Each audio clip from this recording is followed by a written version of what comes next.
Mi propia hija me echó de mi casa gritando. La familia de mi esposo va a vivir aquí ahora, así que lárgate. Le pregunté. ¿Y a dónde se supone que vaya? Ella, con una frialdad que me heló la sangre, respondió. Vete al basurero. Así que me fui, pero con una sonrisa. Porque sabía que no era una huida, sino una retirada estratégica para poner en marcha mi plan.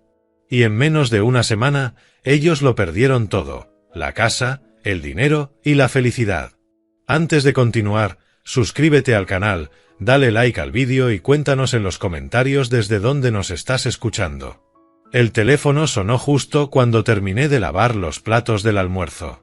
Ese timbre agudo rompió el silencio de la tarde en mi casa vacía, haciéndome dar un pequeño salto.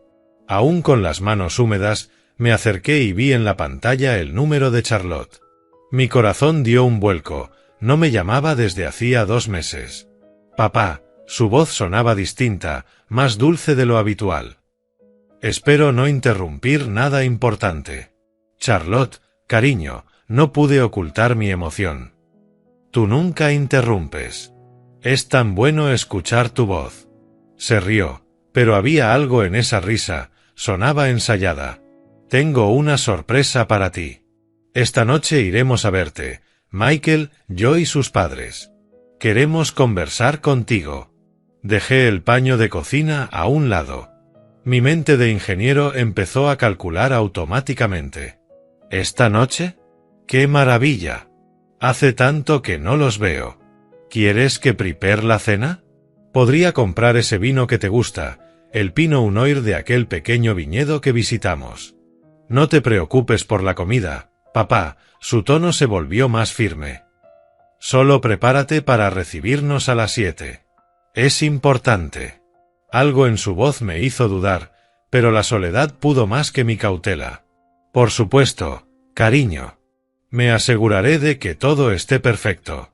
¿Se quedarán a dormir? Puedo preparar las habitaciones de invitados.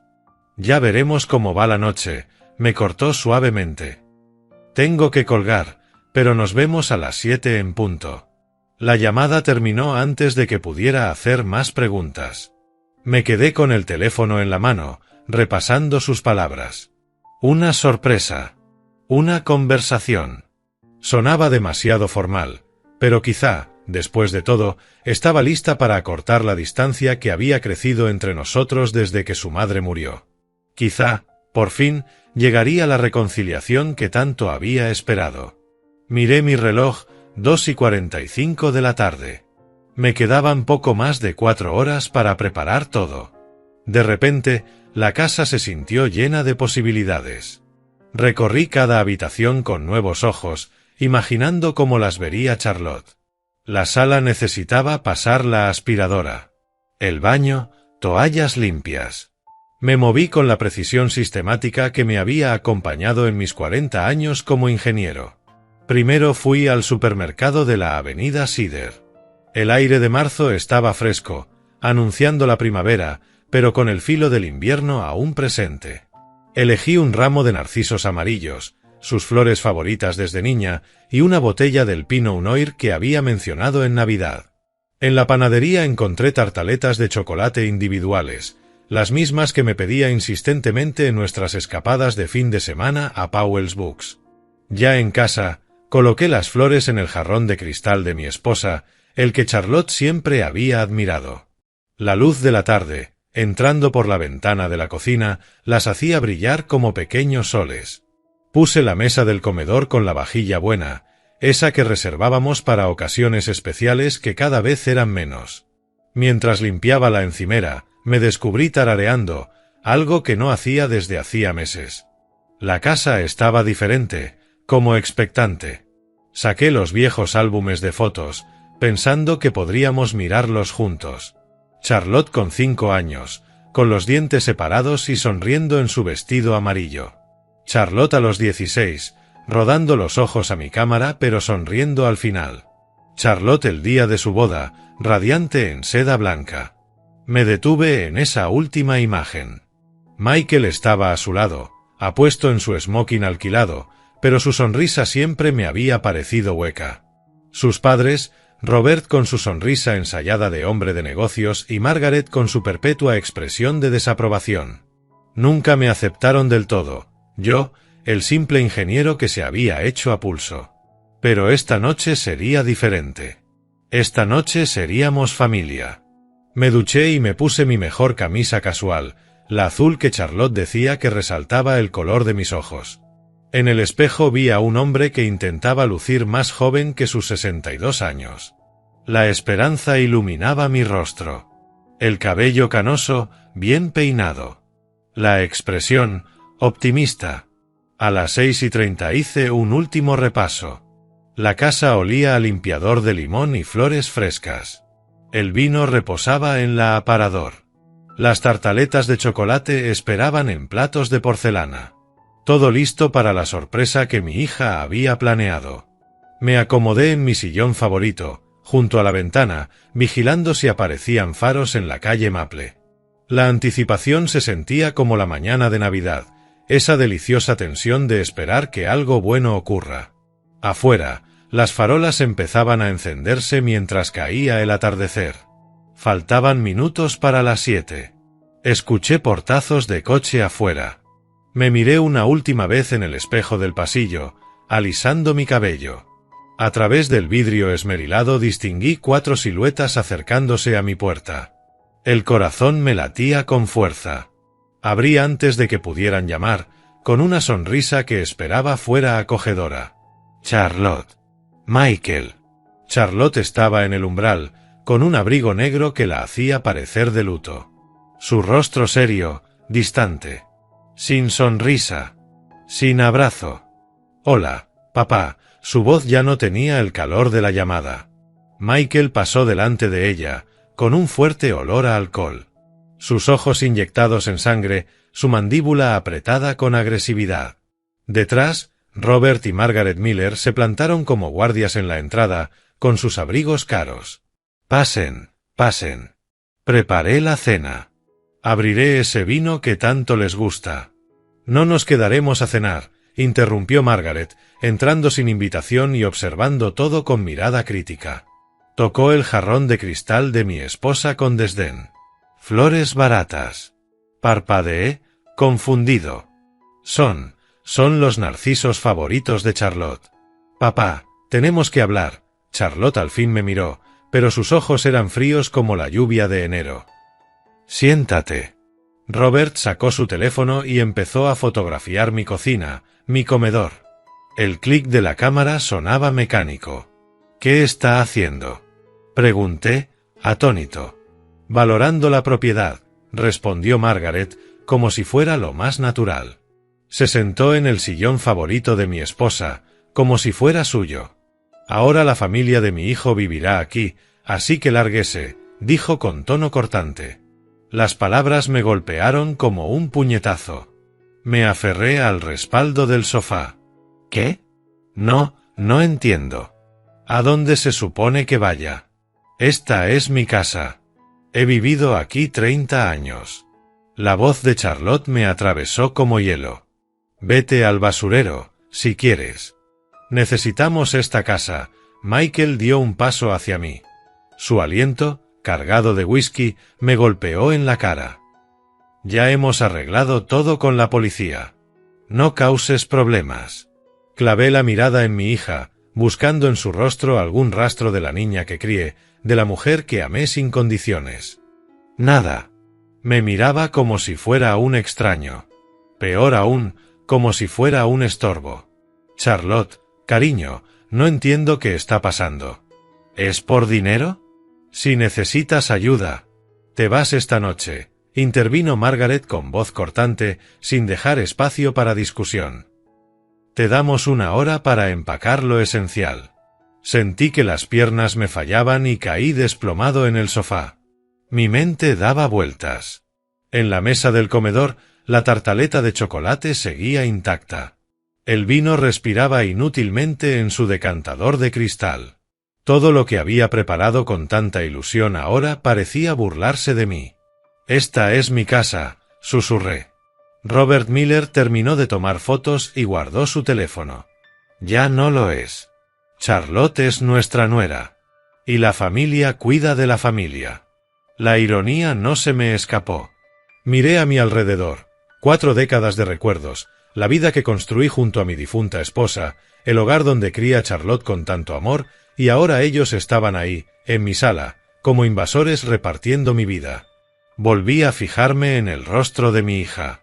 Esa misma mujer que 6 horas antes me había llamado, que había hablado de una sorpresa y de tener una conversación, que me hizo creer, aunque fuera por una tarde, que yo importaba. Algo se instaló en mi pecho. No era rabia.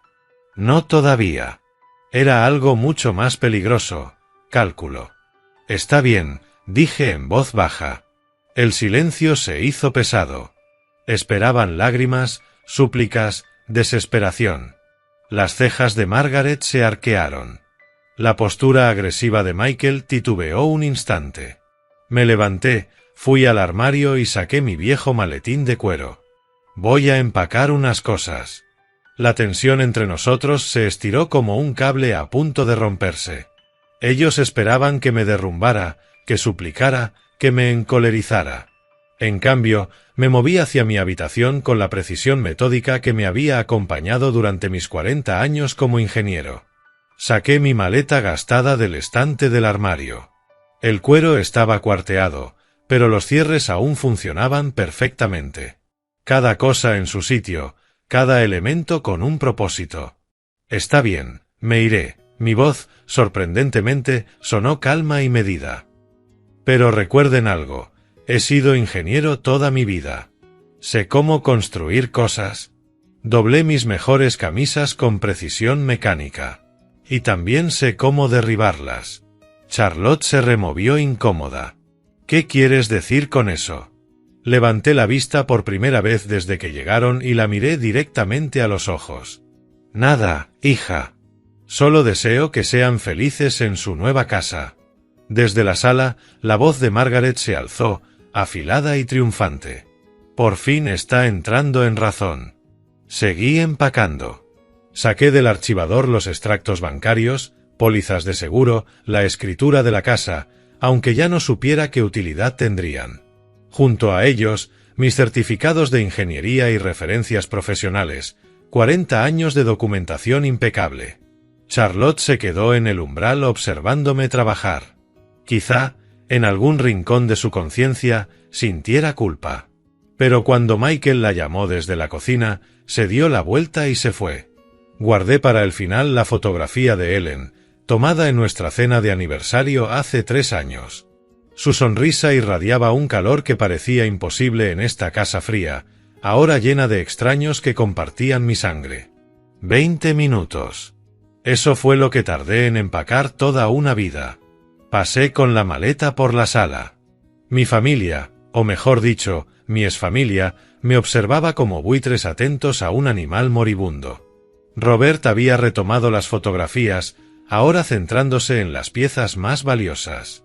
Margaret ya estaba sentada en el sillón de Ellen, reacomodando los cojines a su gusto. Las facturas de servicios están a mi nombre, dije en voz baja. Tendrán que cambiarlas. Nos ocuparemos de todo, respondió Robert sin apartar la vista de su teléfono. Me detuve en la puerta y observé los rostros de quienes alguna vez amé, apoyé y por quienes sacrifiqué tanto. Charlotte evitó mirarme.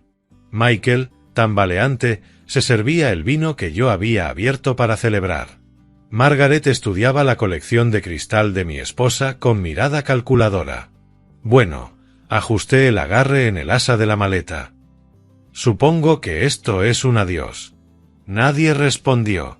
El aire nocturno me golpeó el rostro con un frío punzante.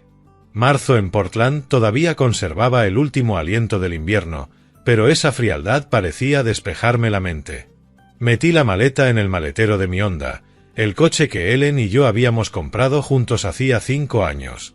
Aún fiable. Aún cumpliendo su propósito. Conduje por barrios familiares que, de pronto, ya no me pertenecían. Pasé frente a la escuela primaria donde dejé a Charlotte incontables mañanas, frente al parque donde celebramos su graduación, frente al supermercado donde compré los ingredientes para la cena que ahora yacía olvidada. El cajero automático brillaba con una luz blanca e implacable en el estacionamiento de una tienda 24 horas. Introduje mi tarjeta con manos firmes.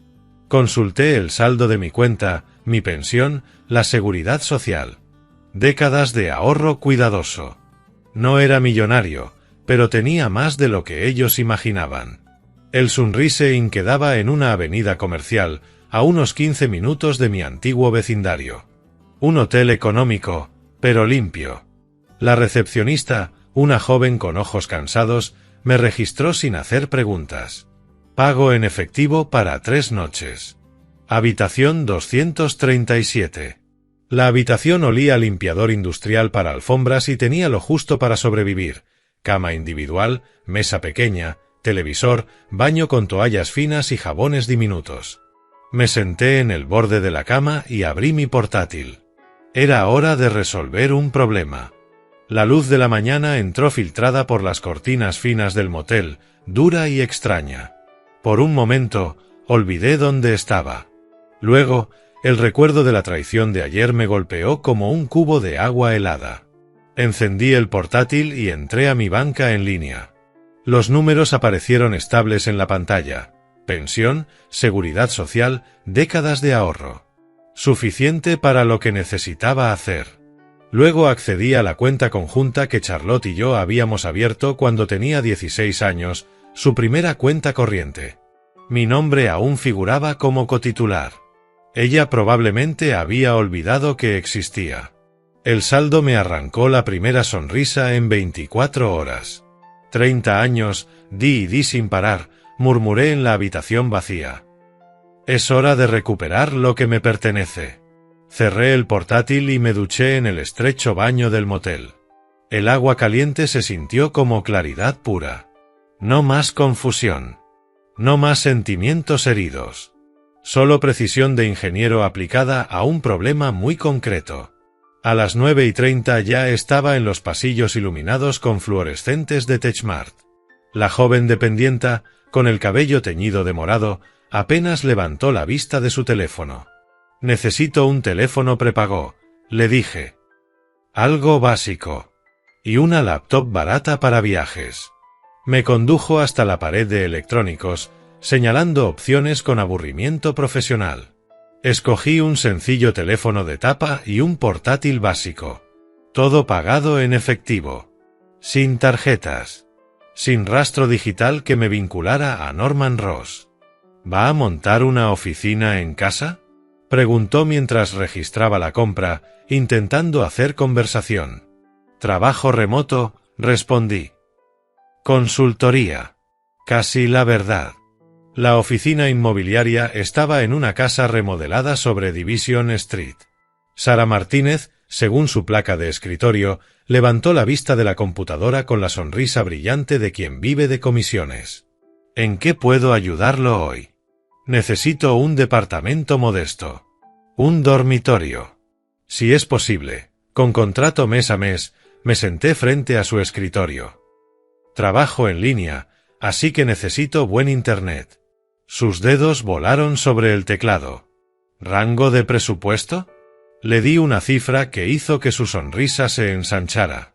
No era una fortuna, pero era suficiente para resultar atractivo para cualquier arrendador. Tengo varias opciones. Este departamento en Hawthorne tiene internet de fibra óptica. Perfecto para trabajo remoto. ¿Cuándo podría mudarme? Hoy, si es posible. Parpadeó sorprendida. Eso es ambicioso, pero me gusta la gente ambiciosa. Déjeme hacer unas llamadas. 2 horas después firmaba el contrato para un apartamento limpio de un dormitorio, a tan solo 12 calles de mi antigua casa.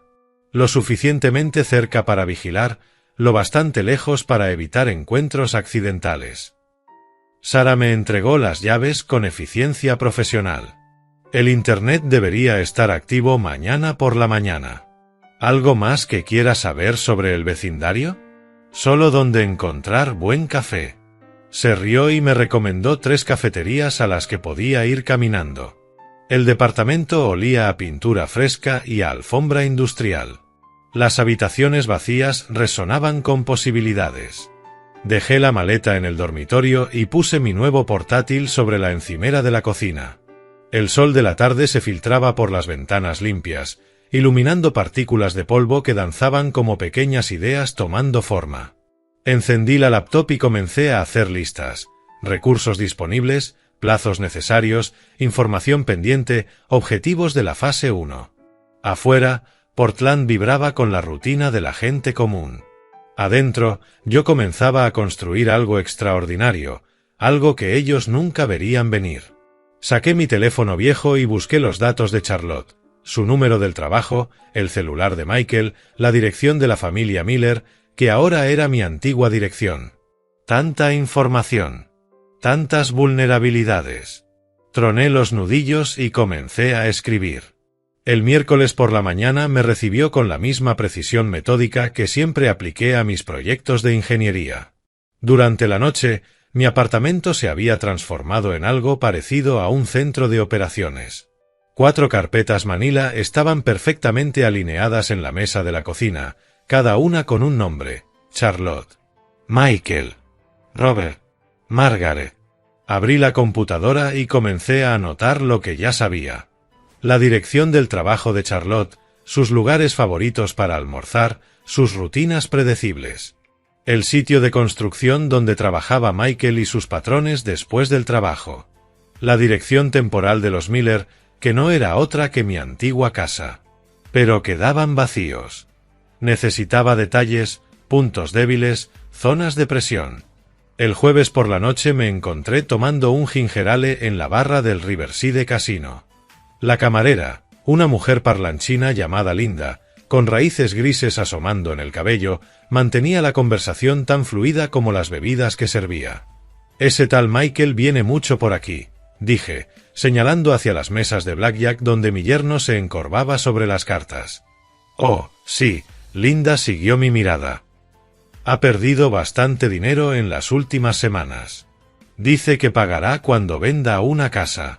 Bebí un sorbo de ginger ale, observando los gestos cada vez más desesperados de Michael mientras sus fichas desaparecían. Parece bastante seguro de esa venta. Más le vale, por su bien. Linda bajó la voz, cómplice. A algunos de los tipos que le prestan aquí no les gusta esperar, si me entiende. Michael se levantó tambaleante de la mesa, el rostro enrojecido por el alcohol y la frustración. Le tomé fotos desde lejos con el zoom de mi nueva cámara. Imágenes claras de su estado, su comportamiento, su compañía. Evidencia. El viernes por la mañana lo seguí hasta su lugar de trabajo en el centro, Henderson Development, una empresa mediana con oficinas en un edificio de cristal sobre la Tercera Avenida. A las 11:30 salió, aparentemente para un almuerzo prolongado. No iba solo. La mujer, de unos 30 años, cabello castaño rojizo, vestía un traje sastre que delataba un sueldo bastante más alto que el de Michael. Caminaban muy cerca, su mano tocándole la espalda de forma demasiado íntima para ser amistad. Los fotografié desde el otro lado de la calle, el lenguaje corporal, la mano de ella en su brazo, el beso que le dio antes de separarse en su coche. Más evidencia. Esa misma tarde fui a la oficina del registro del condado de Multnomah. Los registros públicos revelaron, con fría precisión, el alcance del desastre financiero de Robert Miller, una inversión fallida en una cadena de restaurantes, deudas fiscales por $43,000 y una licencia comercial suspendida por impago de tasas estatales. Los Miller no solo estaban desesperados, se estaban ahogando. De vuelta en mi apartamento esa noche, extendí las fotos sobre la mesa de la cocina junto a documentos impresos y notas escritas a mano. Deudas de juego de Michael y promesas sobre ingresos de la venta de la casa. Su aventura con una mujer con mucho que perder si se hacía público. Los problemas fiscales y la licencia suspendida de Robert. La dependencia absoluta de Margaret del ingreso, ya comprometido, de su esposo. Cada carpeta contenía ya suficiente munición para destruir por completo a su respectivo dueño. Me recosté en la silla, estudiando la evidencia con satisfacción de ingeniero. Puntos estructurales localizados. Debilidades críticas detectadas. Los cimientos de su victoria sobre mí tenían muchas más grietas de las que imaginaban. Mi teléfono vibró. El viejo, el que aún tenía el contacto de Charlotte. Era el momento de comenzar la demolición. El sábado por la mañana, mi mente trabajaba con la misma claridad metódica que aplicaba a cualquier problema de ingeniería estructural. Extendí de nuevo los archivos sobre la mesa. Esta vez no para analizarlos, sino para planificar la secuencia de acciones. Charlotte primero, la presión financiera crearía un pánico inmediato. Robert después, una investigación gubernamental absorbería sus escasos recursos. Michael en tercer lugar, sus deudas y su aventura me daban múltiples puntos de ataque. Y Margaret al final, su dependencia absoluta la haría caer cuando los demás colapsaran. A las 10:30 estaba sentado frente a David Ortiz, gerente de sucursal del First National Bank, el mismo donde Charlotte y yo abrimos su primera cuenta corriente hace 18 años. Quiero modificar los permisos de acceso a esta cuenta conjunta, le dije, deslizándole la documentación. David revisó los papeles con eficacia profesional. Estos cambios se harán efectivos de inmediato, señor Ross. Usted quedará como titular principal y se requerirá su aprobación para retiros importantes. Perfecto. Avíseme de cualquier intento de acceso. ¿Desea establecer un límite específico para el cotitular? Sí. Máximo $200 diarios. Cualquier cantidad mayor requerirá mi aprobación por escrito. Charlotte descubriría las restricciones la próxima vez que intentara pagar el alquiler o hacer la compra. El pánico sería inmediato y total. Después de almorzar, me encontré en la oficina de James Parker, abogado. Sus diplomas cubrían una pared entera, como certificados de competencia, lo cual me resultó tranquilizador. He invertido $23,000 en mejoras en esa casa durante los últimos 5 años, le expliqué, mostrándole los recibos que había guardado meticulosamente. Techo nuevo, refuerzo de cimientos, remodelación de cocina, todo documentado. James revisó los papeles con la minuciosidad que justificaba su tarifa por hora. Usted tiene derechos legales sobre esta casa, señor Ross. Ha invertido una cantidad significativa tanto en la compra como en las mejoras. Excelente. Pero antes, quiero que ellos mismos se den cuenta de su error. Levantó la vista de los documentos, con una chispa de curiosidad en su mirada profesional. ¿Qué quiere decir con eso?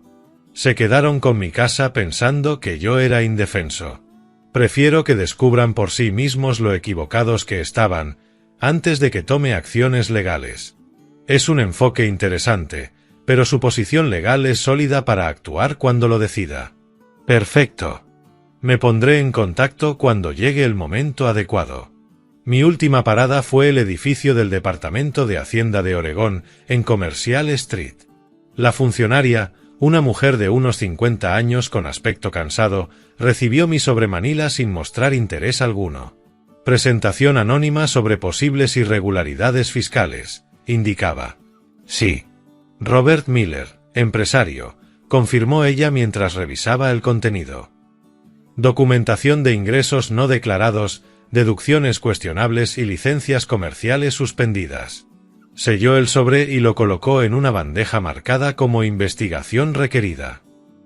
La burocracia gubernamental se encargaría del resto con su propia precisión metódica. De regreso a mi apartamento, a las 5 en punto, me serví una copa de vino, algo que rara vez hacía, pero la ocasión merecía un brindis. Tras la ventana, las luces de la noche en Portland comenzaban a encenderse, como pequeñas promesas de lo que vendría. Las primeras jugadas ya estaban en marcha. Charlotte descubriría las restricciones en su cuenta en pocos días. La investigación fiscal de Robert comenzaría en cuestión de semanas. Las deudas de juego de Michael seguirían creciendo con intereses. Abrí la laptop y comencé a redactar la siguiente fase. El lunes por la mañana llegó con la puntualidad que había planificado. Mi teléfono vibró con una notificación del banco. Alguien había intentado acceder a la cuenta restringida. En realidad, varios intentos. La hora, 10:47 de la mañana. Charlotte acababa de descubrir su nueva realidad. Serví café y abrí la banca en línea. El registro de actividad mostraba 7 intentos fallidos de acceso en 15 minutos, 2 llamadas al servicio de atención al cliente y una solicitud urgente de revisión, todas denegadas, tal como lo había previsto. El teléfono sonó a las 11:23. Era Charlotte. Dejé que saltara al buzón de voz y luego escuché su mensaje con la satisfacción de un ingeniero viendo funcionar un mecanismo perfectamente calibrado. Papá, soy Charlotte. Hay un problema con nuestra cuenta. El banco dice que has restringido el acceso.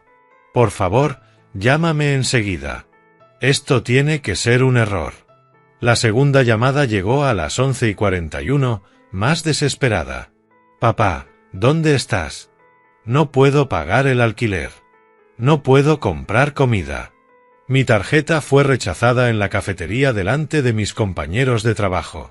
Por favor, lo que sea que esté pasando, tenemos que solucionarlo ya. Preparaba el almuerzo cuando la tercera llamada sonó. Su voz se quebró apenas en la palabra ayuda. Por la tarde, aparentemente había llamado a Michael. Mi equipo de escucha, un dispositivo sencillo que había colocado cerca de la ventana de su dormitorio durante una visita de reconocimiento, captó fragmentos de la conversación a través de las viejas paredes de la casa. El dinero de papá está bloqueado. La voz de Charlotte tenía el filo cortante del pánico real. ¿Cómo vamos a pagar la hipoteca? La respuesta de Michael llegó arrastrada por el alcohol de la tarde. Tranquila, cariño. Encontraremos la forma. Quizá podamos vender algo de la casa. Esto no puede ser una coincidencia. El banco dice que el acceso lo restringió el titular de la cuenta. Eso significa que papá hizo esto a propósito. ¿Tú crees que tu padre? No, él no sabría cómo hacer algo así. Sonreí. La subestimación de Michael sería mi mejor aliada en las semanas siguientes. El correo llegó a las 3:30. Entre las facturas y la publicidad había un sobreoficial del Departamento de Hacienda de Oregón dirigido a Robert Miller, a la dirección de su negocio. La investigación fiscal había comenzado, activada por mi denuncia anónima. A las 4:15, el teléfono de Charlotte sonó. Escuché la conversación a través del dispositivo mientras ella caminaba por la cocina de mi antigua casa. Robert, soy Charlotte. Tenemos un problema, en realidad, varios. Su voz sonaba cansada. El pánico se había transformado en una determinación sombría. La oficina de impuestos quiere auditar tus registros comerciales. Y papá nos ha bloqueado el acceso a la cuenta bancaria. La respuesta de Robert llegó con incredulidad. Eso es imposible. Tu padre no tiene ese tipo de autoridad. El banco no está de acuerdo. Dicen que es el titular principal y que puede restringir el acceso cuando quiera. Hubo una larga pausa. Después, la voz de Robert, mucho más baja. ¿Dónde está tu padre ahora? No lo sé. No responde el teléfono. Su antigua vecina dice que no lo ha visto desde el día desde que se fue. Otra pausa. Charlotte, ¿en qué nos metimos aquella noche? Ella se dejó caer en la silla de la cocina, la de Ellen, y escuché el crujido de la madera vieja a través de mi dispositivo. Empiezo a pensar que lo hemos subestimado gravemente. El miércoles por la mañana trajo la precisión meticulosa de la fase 2. Coloqué las fotos comprometedoras de Michael sobre la mesa de la cocina como si fueran pruebas en un juicio. 12 imágenes nítidas de mi yerno con su colega pelirroja, frente a su edificio de apartamentos, en su coche, en un restaurante del centro durante lo que deberían ser horas de trabajo. A su lado, documentación de sus deudas de juego, recibos del casino, testimonios de camareros, un patrón de irresponsabilidad financiera que se remontaba a meses. 2 sobres esperaban listos para ser enviados, uno a Recursos Humanos de Henderson Development y otro a Charlotte, a su oficina. A las 10, el supervisor de Michael revisaba un informe anónimo sobre los problemas de apuestas de un empleado y su uso cuestionable del tiempo de trabajo, fotos de Michael bebiendo durante el almuerzo, documentación de sus deudas, testigos que aseguraban que prometía pagar cuando vendiera la casa. Henderson Development se enorgullecía de su fiabilidad y valores familiares. Michael se había convertido en un riesgo. A las 11:30, Mi dispositivo captó la llamada nerviosa de Michael a Charlotte desde el aparcamiento de Henderson. Me han despedido. Su voz se quebraba a través del equipo de vigilancia. Así, de repente, alguien les envió información sobre mi vida personal. La respuesta de Charlotte llevaba el filo de alguien al límite. ¿Qué tipo de información? Fotos mías en el casino, declaraciones de gente diciendo que debo dinero. Dijeron que soy un riesgo para la reputación de la empresa. Michael, apenas podemos comprar comida. ¿Cómo vamos a sobrevivir sin tu sueldo? Pero esa conversación se interrumpió cuando el cartero llegó a la oficina de Charlotte. 2 horas después, mi dispositivo captó un diálogo muy distinto. Sé de tu aventura, Michael. La voz de Charlotte se había vuelto mortalmente fría. Quiero todo, la mitad de lo que nos queda. Charlotte, por favor, déjame explicarte. No es lo que parece. Las fotos no mienten, Michael. Has estado viéndote con otra mientras yo intento mantener unida a esta familia. Cariño, estaba desesperado. El juego se me fue de las manos y ella solo quería. Michael vaciló. Después de lo que le hicimos a mi padre, y ahora esto. Eres igual que él. La voz de Charlotte sonó cargada de desprecio. Una decepción. La ironía no se me escapó. Mi propia hija comparando a su marido infiel con el padre al que había traicionado, sin darse cuenta de que ese padre estaba orquestando la destrucción de su esposo. La voz de Michael se volvió suplicante. Esto no puede ser una simple coincidencia. Primero, tu padre bloquea el dinero. Luego pierdo mi trabajo. Ahora aparecen estas fotos. Alguien nos está haciendo esto. ¿Quién se tomaría tantas molestias como para querer destruirnos? El silencio que siguió fue hermoso en sus implicaciones. Incluso a través de mi equipo de escucha, pude percibir el instante exacto en que la realización empezó a instalarse. Tu padre, susurró Michael finalmente. Echamos de casa a un hombre que pasó 40 años aprendiendo a resolver problemas metódicamente. La risa de Charlotte no tuvo nada de humor. Papá no podría organizar ni una fiesta de cumpleaños, mucho menos un plan de venganza elaborado. Entonces explícame cómo nuestra vida entera se derrumbó en una sola semana. Cerré mi portátil y me serví una copa de vino para la noche. Michael estaba roto, tanto en lo profesional como en lo personal. Charlotte enfrentaba la ruina financiera y el colapso matrimonial al mismo tiempo. Ambos empezaban a sospechar el verdadero alcance de su error. Mañana comenzaría la fase 3. El viernes por la mañana llegó con la misma previsibilidad de los principios de ingeniería. Sabía que vendrían por mí ese día, desesperados, coordinados, convencidos de que la intimidación lograría lo que la planificación no había conseguido. Organicé mis documentos legales en pilas perfectamente alineadas sobre la mesa de la cocina. Extractos bancarios, recibos de inversión en la propiedad, correspondencia de mi abogado. Todo legítimo. Todo defendible.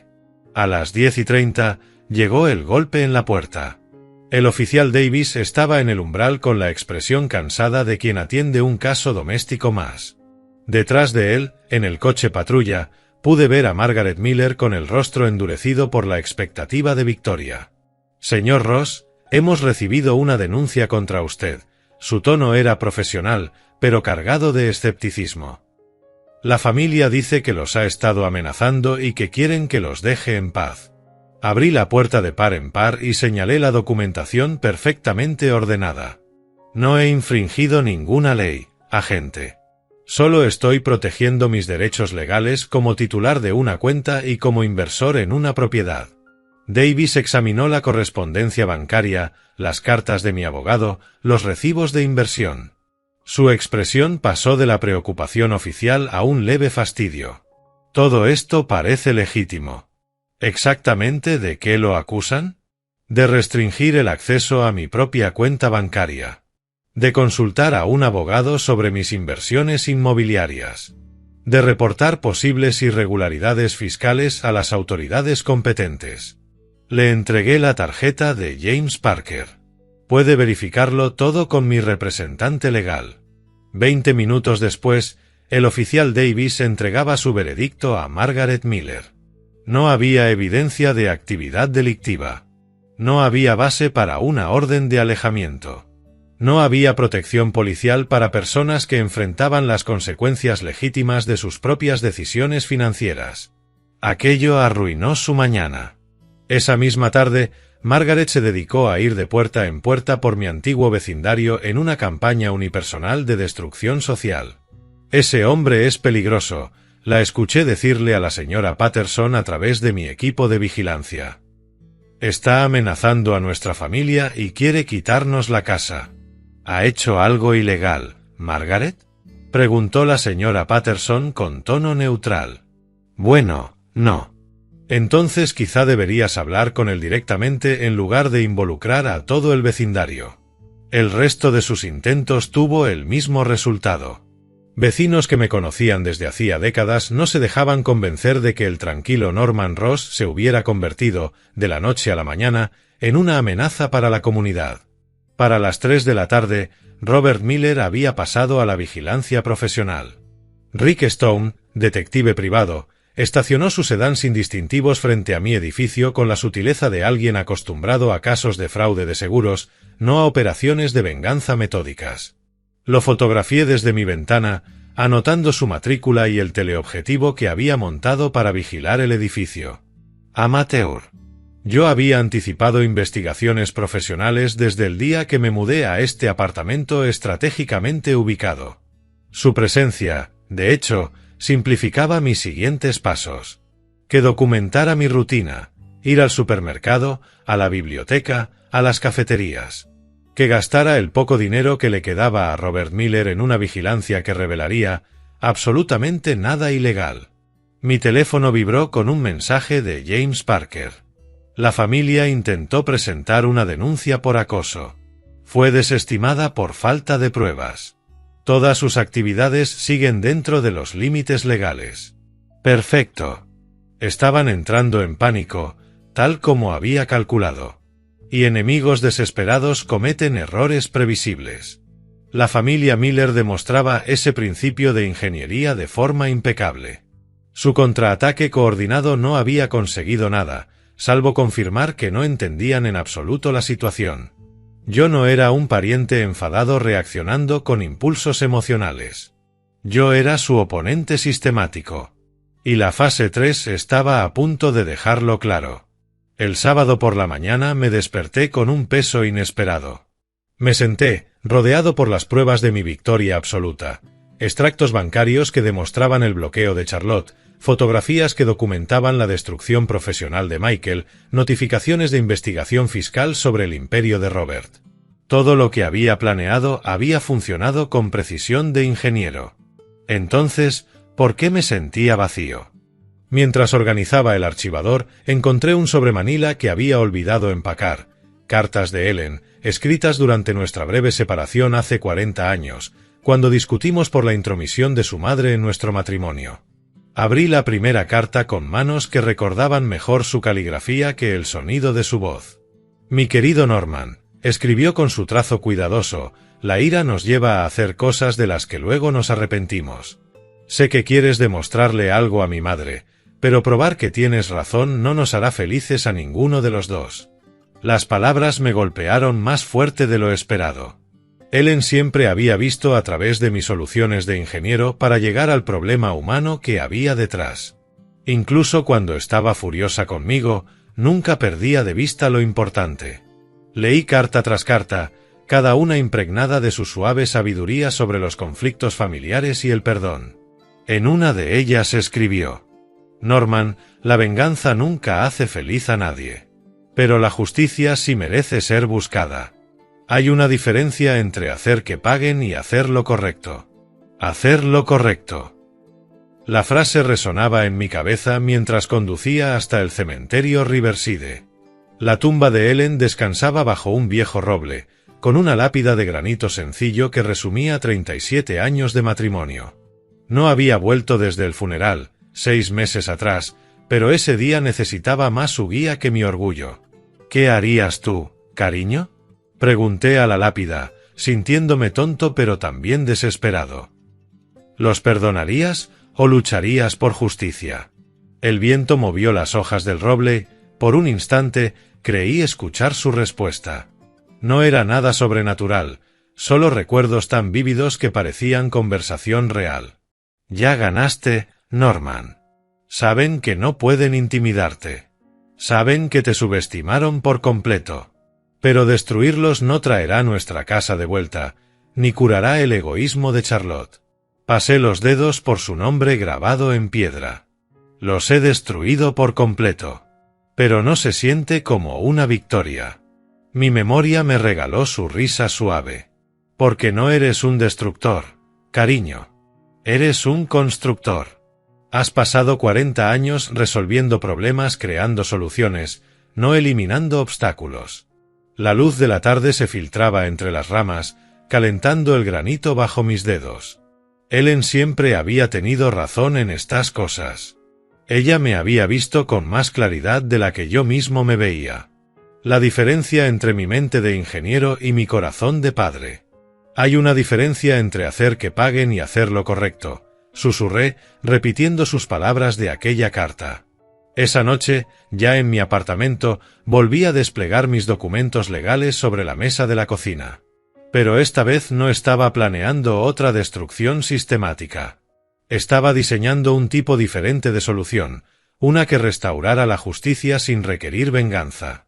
Encendí la laptop y comencé a escribir un documento muy distinto, una carta a James Parker sobre la acción legal legítima para recuperar mi propiedad. La fase 3 seguiría demostrando la diferencia entre ellos y yo, pero lo haría de una forma que haría sentir orgullosa a Ellen. El lunes por la mañana llegó con la claridad que me había dado la guía de Ellen. Organicé mi documentación en 3 pilas perfectamente ordenadas: registros de inversión en la propiedad, pruebas financieras y documentación de posibles delitos. Todo legítimo. Todo sistemático. Todo legal. A las 9:30, estaba sentado frente a la detective Sarah Johnson en la oficina de policía de Portland. Revisó mis materiales con la minuciosidad profesional de alguien que había visto muchas disputas familiares terminar en lo penal. Señor Ross, usted tiene pruebas suficientes para presentar cargos criminales, dijo, estudiando los documentos fiscales de Robert Miller. Fraude financiero, evasión de impuestos y potencial conspiración para defraudarlo en sus inversiones inmobiliarias. Le entregué las fotografías de las actividades de juego de Michael. Quiero justicia a través de los canales legales, no venganza personal. Sus cejas se arquearon ligeramente. La mayoría de la gente en su situación estaría gritando por sangre. Mi esposa me enseñó la diferencia entre hacer que la gente pague y hacer lo correcto. La detective Johnson inició la investigación de inmediato. A las 11, se emitieron órdenes de arresto contra Robert Miller por evasión fiscal. El enfoque metódico que había servido para mi campaña privada ahora servía a la justicia legítima a la perfección. La audiencia judicial de urgencia se celebró a la 1. La jueza Williams, una mujer de carácter firme en sus 50, revisó mi documentación de inversión en la propiedad con eficacia profesional. El señor Ross invirtió $23,000 en mejoras a esta residencia durante 5 años, explicó James Parker ante el tribunal. Tiene derecho legal como copropietario. La jueza examinó los recibos, las facturas de los contratistas y los extractos bancarios. La vivienda se devuelve a su legítimo propietario. Los demandados deberán desocuparla en un plazo máximo de 48 horas. El golpe del mazo resonó como una solución de ingeniería encajando en su lugar. A las 3, se entregó la orden de desalojo. Observé desde la acera cómo el ayudante del sheriff le daba la notificación oficial a Margaret Miller. Su rostro pasó por la misma secuencia de emociones que había visto 2 semanas atrás: sorpresa, ira, cálculo desesperado. Pero esta vez no se enfrentaba a un ingeniero agraviado, sino al peso completo de la autoridad legítima. Charlotte salió de la casa, mi casa, con una maleta, moviéndose de forma mecánica, como alguien en shock emocional. Michael la siguió, con la mirada hueca de un hombre que había perdido todo por sus propias decisiones. Cargaron el coche en silencio. Sin discusiones, sin amenazas, sin intentos desesperados de manipulación. Solo la aceptación silenciosa de quienes finalmente se topan con las consecuencias que no pueden evitar. A las 5, crucé el umbral de mi casa por primera vez en 2 semanas. El lugar se sentía distinto, no porque ellos lo hubieran cambiado, sino porque yo lo había cambiado todo. La luz de la tarde entraba por la ventana de la cocina igual que aquel primer día, cuando Charlotte me llamó con su sorpresa. Pero ahora iluminaba una justicia recuperada por los cauces correctos, no una venganza ejecutada a través de destrucción metódica. Tomé el jarrón de cristal de Ellen de la mesa del comedor. Había sobrevivido intacto a su ocupación, así como mi sentido del bien y del mal había sobrevivido a mi breve descenso a la venganza. Mañana, Charlotte tendría que enfrentarse a sus propias decisiones y aprender a reconstruir una vida sin depender de un dinero que nunca le perteneció realmente. Esa noche, estaba en casa. El viernes por la mañana llegó con la tranquila satisfacción de la justicia bien servida.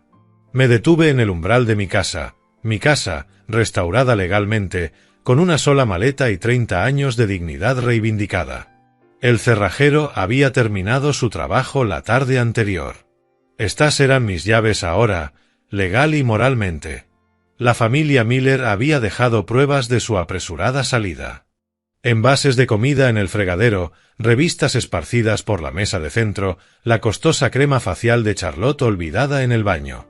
Habían tratado mi hogar como un hotel temporal, sin entender que estaban ocupando la vida de otra persona.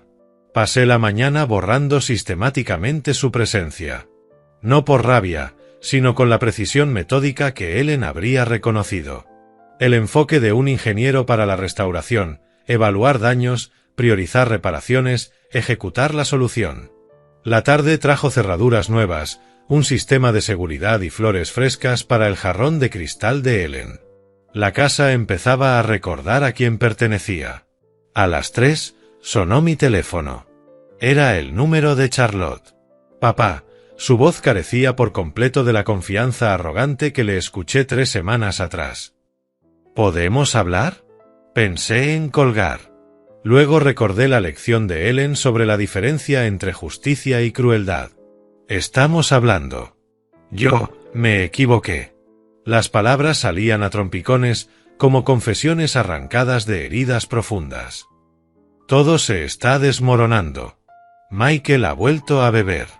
Los Miller me culpan del arresto de Robert. Perdí mi trabajo porque no puedo concentrarme en nada. Lamento escuchar eso, Charlotte. ¿De verdad? La pregunta me tomó por sorpresa, desnuda en su honestidad. ¿Lo lamentaba o simplemente me satisfacía que las consecuencias hubieran llegado tal como las planeé? Sí, lo lamentaba. Lamentaba que se hubiera llegado a esto. Sí. Lo siento. Lo siento porque hayamos llegado hasta aquí. Papá, perdóname, por favor. Sé que te hice daño, pero sigo siendo tu hija. El silencio entre nosotros se estiró como los 18 días desde la última vez que me llamó papá. Charlotte, el perdón es una cosa. La confianza es otra muy distinta. Tú tomaste tu decisión cuando me echaste de mi propia casa. Ahora vive con ella. No puedo sobrevivir sin mi dinero. Has sobrevivido 34 años aprendiendo a depender de mí para todo. Ahora aprende a depender de ti misma. Papá, por favor. Durante 30 años te di todo lo que tenía. Mi tiempo, mi dinero, mi corazón, mi casa, y en cuanto te resultó conveniente, lo tiraste todo por la borda. Hice una pausa, mirando cómo la luz de la tarde se filtraba por la ventana de la cocina. Eso me enseñó algo valioso sobre lo que estaba protegiendo. La línea quedó en silencio, salvo por su respiración. Adiós, Charlotte. Colgué. Esa noche abrí una botella de buen vino, el que había estado guardando para una ocasión especial, y me senté en la silla favorita de Ellen. La casa se sentía distinta, no solo porque había borrado la presencia de la familia Miller, sino porque ahora contenía algo nuevo, respeto propio, restaurado por los cauces legítimos. Ellen, dije en voz alta, al salón vacío, lo hice bien. La justicia prevaleció. Casi pude oír su suave risa, sentir su aprobación en los crujidos familiares de nuestra casa, acomodándose a nuestro alrededor. El oponente sistemático se había convertido en algo mejor, un hombre que aprendió la diferencia entre ganar y tener razón. Afuera, Portland seguía con su vida habitual. Adentro, yo comenzaba a planear qué construir después.